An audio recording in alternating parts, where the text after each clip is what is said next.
Aussitôt que vous amenez la plainte, j'envoie les policiers, ils vont directement rechercher la personne.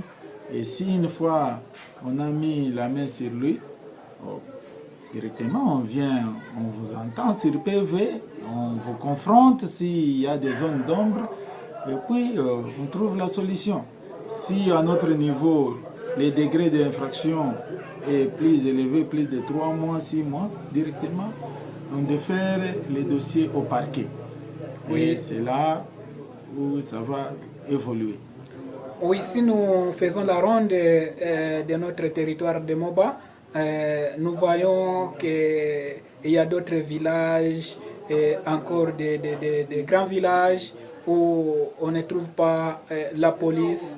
Et vous avez dit que la police est là pour protéger la population, c'est bien. Est-ce que les difficultés liées à quoi? Aux effectifs ou c'est quoi? Oui, ça c'est une des difficultés que nous avons. Nous avons des problèmes d'effectifs. Nous avons peu de policiers. C'est pourquoi nous sollicitons au gouvernement de procéder encore au recrutement de nouveaux jeunes policiers. Et nous avons aussi la catégorie des policiers qui a déjà vieilli et il faut les remplacer. C'est ce qui fait que nous n'arrivons pas à couvrir correctement les espaces pour sécuriser la population. Donc c'est un problème d'effectif et aussi un problème de matériel, de manque de matériel et de moyens de mobilité qui peut faire que nous puissions... Est-ce que vous pouvez nous donner un peu des exemples quand vous parlez des moyens de mobilité? Oui, les moyens de mobilité, ce sont des Motorola, ce sont des véhicules pour se déplacer rapidement lorsqu'il y a un appel.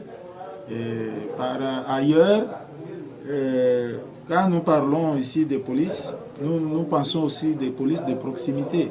Vous savez, la police de proximité qui veut dire la police qui est la plus proche de la population. La police qui doit se familiariser avec la population, qui doit savoir les problèmes de la population et comment les résoudre. C'est ça la police de proximité. Et cette police,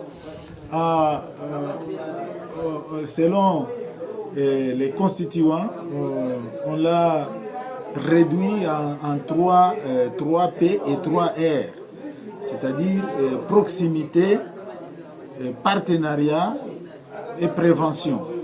Donc, proximité qui veut dire se rapprocher davantage de la population et prévention, c'est-à-dire voir, prévenir les événements, prévenir les infractions qui peuvent advenir.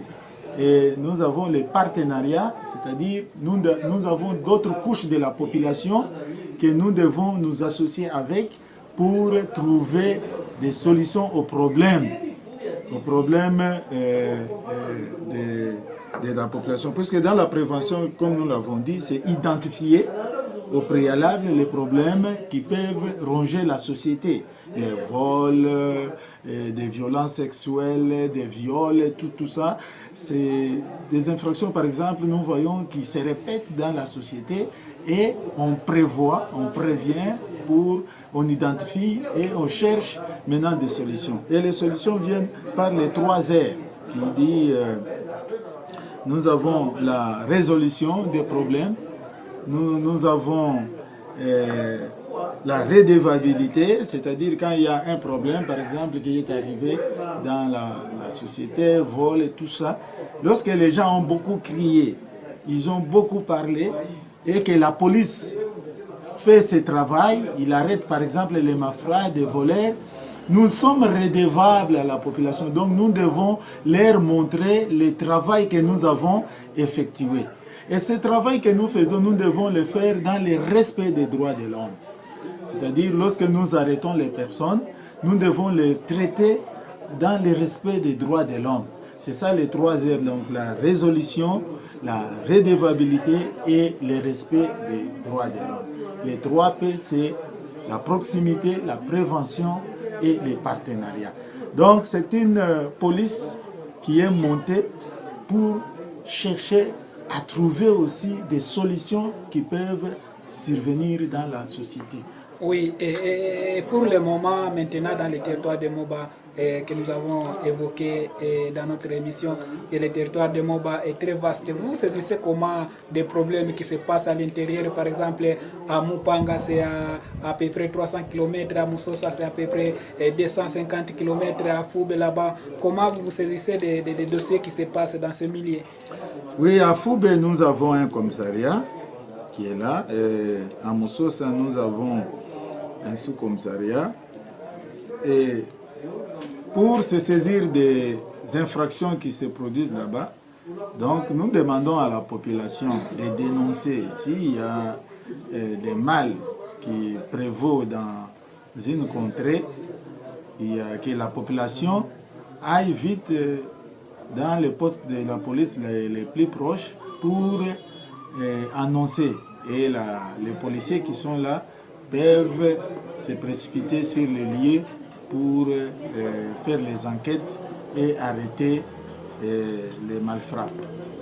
Alors, les informations, nous les avons par rapport au rapport d'autres services. Il y a la société civile qui nous informe aussi. Il y a les militaires, il y a les services étatiques, il y a aussi, comme nous avons dit, des services de l'ANR et les services aussi de la DENIAP, tous les services qui sont éparpillés à travers les territoires. Une fois se saisir des cas d'infraction, ils arrivent à nous informer et c'est par rapport à ça que nous sommes en train de connaître, ou parfois des chefs de localité, ceux qui savent, aussi nous apportent l'information et nous traitons cette information et ça devient un renseignement qui va nous amener à découvrir les informations et les infractions plutôt.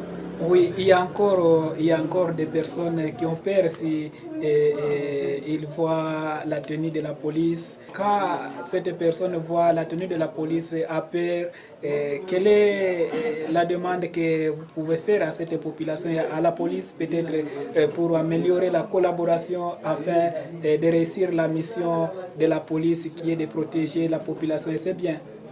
Oui, je demanderai à la population de n'avoir pas peur si elle voit la tenue de la police.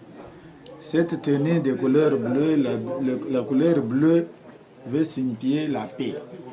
Et si vous trouvez dans une localité, et dans une contrée, la présence d'un policier, c'est-à-dire il y a la paix. Il y a la paix dans cette partie-là du pays. Alors je demanderai à la population de n'avoir pas peur d'un policier qu'il voie sur la voie publique.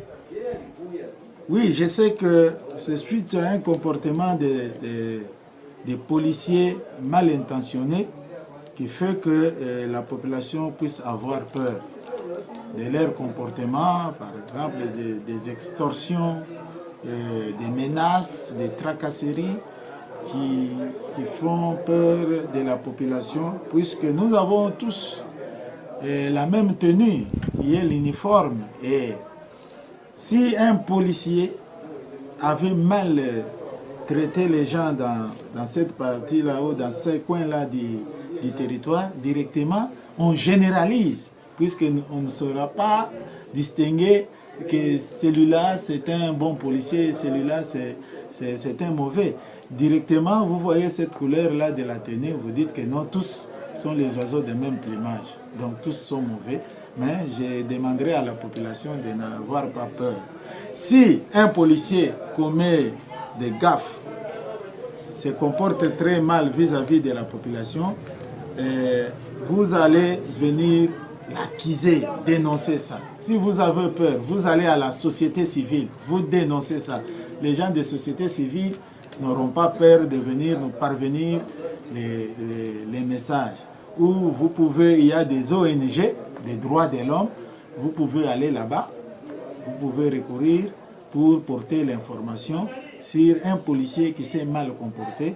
Et ces ONG des droits de l'homme viendront contacter notre hiérarchie et dénonceront le mal que le policier a fait. Je pense que la hiérarchie prendra des dispositions nécessaires pour punir ces policiers-là. Oui, et quel est votre message peut-être que vous pouvez lancer à vos collègues de services, par exemple les services de la DEMIAP, les services de l'ANR, les services de l'armée, pour qu'il y ait la bonne collaboration afin que tous les dossiers civils soient déférés à la police et que la population n'ait pas la confusion quand il y a les dossiers civils dans la communauté?